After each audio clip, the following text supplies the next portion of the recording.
children, when we're developing, the first 2 years of a child's life, their brainwaves are basically in delta. So they're asleep with their eyes open. And as they begin to interact with their environment, their brainwaves change to theta.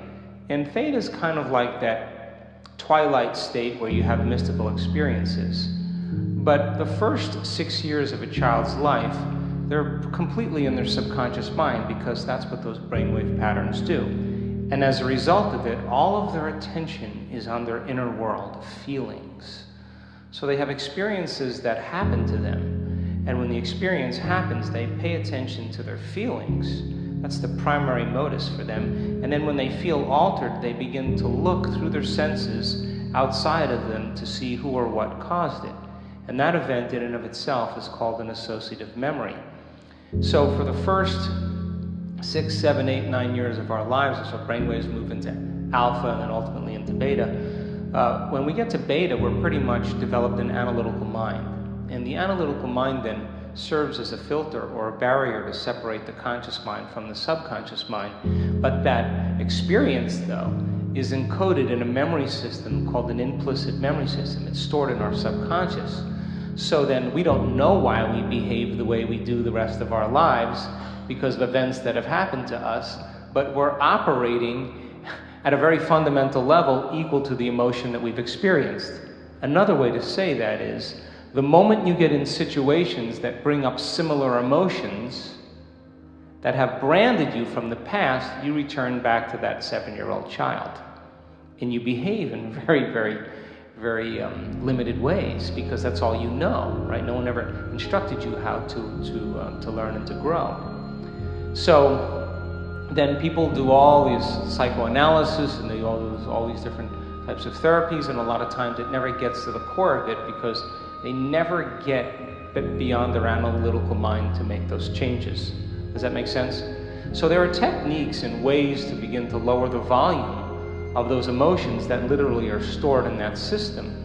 And as you begin to lower the volume of those emotions within that system, you begin to restore the system, and the end product is called wisdom. Because a memory without the emotional charge is called wisdom, and that's how we grow and learn. Now, in the work that we've done over and over and over again, that most people, what they do is they have an emotional situation that happens in their life. Emotions are a record of the past. They analyze and think within that emotion, so they're thinking in the past. Are you with me? When we studied their brain waves and we studied their brain functionally, when they're doing that, their brain always gets worse. Their brain gets more out of balance because it's the very hormones of stress that begin to super arouse or cause the brain to become so aroused. When you're facing a threat or something in your life that's potentially dangerous, the moment that happens, you begin to anchor consciousness in the body. You become very aware of your body because there's danger out there. You become super aware of objects and things in your environment because there's something dangerous out there. And you begin to obsess about time. And now when you do that, your brainwaves change and all of your attention goes on the outer world because that's where the danger is. Does that make sense? So 70% of the time, people stay in this state. That's a scientific fact. So then, when we've studied people in altered states, we saw that when they're analyzing their life, what do I do? Should I do this? Should I do that? Within the emotion of whatever it is that keeps them anchored to the past, they never really produce a change. But we've seen, without a doubt, over and over again, that when a person goes into an altered state, when they go within, and they become nobody, no one, no thing, nowhere, and no time, that's the moment they become pure consciousness. That's the moment they're no longer associating in this space and time, and they just walk through the door to the quantum field. Now, that means that in order for you to change your body, if you have a disease, you got to get beyond your body. In order for you to change some aspect of your personality, you got to get beyond the personality and its program. You got to get beyond the someone. If you are going to create something or change something in your life, you got to get beyond your association to known things and places in your life. And if you are going to create some novel event in some future time, you got to get beyond the anticipation of the future based on the past. And when people actually do that, when they are pure consciousness, that's the moment the brain literally can change in a matter of seconds, because now the operator is no longer immersed in matter. The operator now is beginning to manipulate matter from a different level of mind.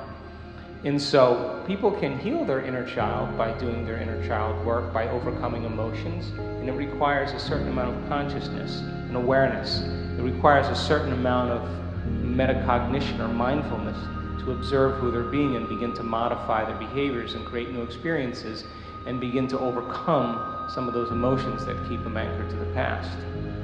But in order to do it in a very quick way, we've seen this over and over again, that people have to get beyond their body, their environment, and time. That's when they all of a sudden consciousness becomes the epiphenomenon of matter, and a person can have an instantaneous experience that changes them because they're now already in the operating system. And I'll show you some brain scans that will probably floor most of you, because these are not nuns, these are not Buddhist monks, these are not academics, these are not Kabbalistic rabbis. These are common people just like you, doing an uncommon thing. And the amount of energy that we're capturing in their brain we have never seen in a scientific experiment to date, which means that person is having a full-on inner experience that's transcendent of any past experience. They're having such a transcendent moment that the experience in that moment is reorganizing the circuitry in their brain. And the end product of the experience is called an emotion. They're feeling awe and wonder and love and joy, and they're signaling new genes in new ways. And that's the moment the past is literally washed out of the body. And we've seen tumors change, we've seen uterine fibroids go away, we've seen anxiety, depression, we've seen MS, lupus, we've seen it change in one instant when the person literally connects that deeply to the power within them. And that's the moment that the rewiring process can happen instantaneously. Now, that doesn't always happen that way. Other times, you got to stay at it. People who have done our work have done their meditations for 3 years. It took them 3 years to heal their condition. But you know what? They wanted that healing more than their sleep. They wanted that healing more than their social engagements. They wanted that healing more than their morning coffee. They wanted that more than anything else. And they wanted to connect with the divine every single day, and they wanted to drink from a deeper well. And they said, I don't want breakfast, I don't want coffee, I don't want my cell phone, I don't want my internet, I want you, power within me. We have a date, and I am going to commune with you, and I'm going to connect with you, and there's nothing else that matters more in this moment than that. And every day they overcame a little aspect of themselves, surrendered a piece of the limited self to join the greater self. And sure, it was hard, and sure they had doubts, and sure they were uncertain, and sure they didn't feel like it certain days because they were facing a very serious condition. But every day they did it. And after a period of 3 years, and they overcame that disease or that condition or whatever, you ask that person, what about that condition or disease? They'll tell you, it was my greatest teacher. What about your father who was an alcoholic and was abusive? That was my greatest lesson. Because what if you think about your father now? Do you have any charge? No. And I'd say, well, now you have wisdom, because the memory without the emotional charge is wisdom. And if the soul's job is to embrace the unknown and create new experiences, if we're living by the same emotions, addicted to those emotions every day, how can the soul go on an adventure into the future if it is stuck emotionally to the past? So then positive thinking doesn't work if the person is literally anchored to the past emotionally. And so when people begin to open their heart, we've got enormous amount of data to show how powerful you are and how connected you are to the person on the other side of the room when you open your heart, how it affects that person. We've measured this, that you are bound in an invisible field beyond space and time, but not when you're feeling anxious, not when you're feeling angry, not when you're feeling frustrated, not when you're judgmental.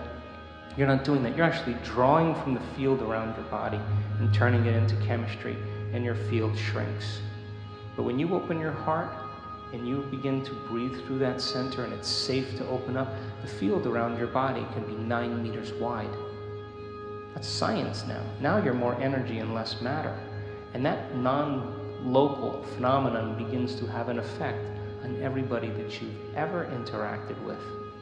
So then, we know that when people begin to unmemorize those emotional states and they lower the volume to them, the emotion is what's signaling the gene in the wrong way.